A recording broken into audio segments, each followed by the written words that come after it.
ang mga dambuhalang sementong ito na dapat sana'y daluyan ng tubig. Pero ngayon, nakahilera lang sila. Bakante, walang silbi at tila mga rebulto ng pondong hindi natin maramdaman ang daloy. Life is here, ika nga. Pero sa ibaba ng mga kumukutitap na ilaw ng Sandawa, may kwentong pilit nating itinatago. Isang proyektong sinimulan pero hindi tinapos. Isang pangako na bitin sa gitna ng putik. Bago pa man dumaloy ang tubig, nauna na ang ating mga basura. It's a violation of SDG 6, Clean Water and Sanitation. Not just because we lack the pipes, but because we lack the discipline to keep them clear. As a student of biology, I see more than just a scandal. I see a breeding ground.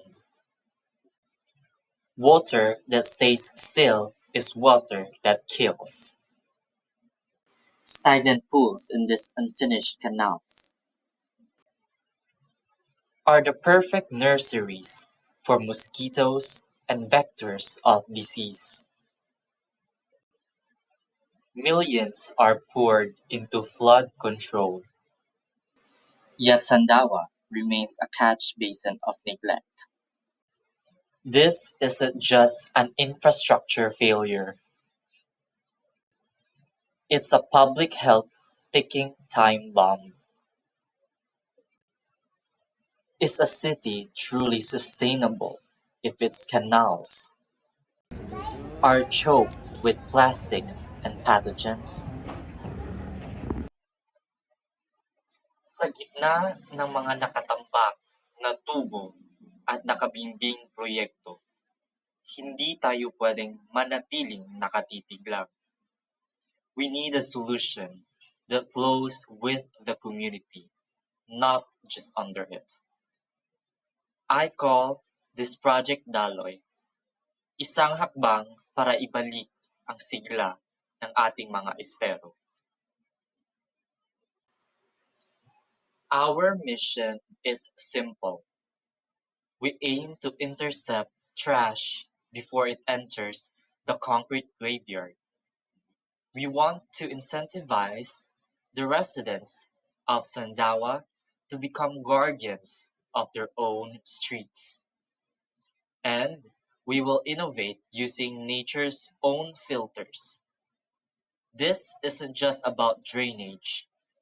It's about restoring the pulse of Davao. Paano ito gagana? First, the EcoGrate. These are modular mesh screens at every inlet. Mas madaling linisin ang basura sa ibabaw kesa sisirin sa ilalim. Second is the Daloy credits. Ang bawat sako na nakokolektang basura mula sa mga kanal at estero ay may katumbas na subsidy o tulong mula sa barangay. Discipline earn rewards.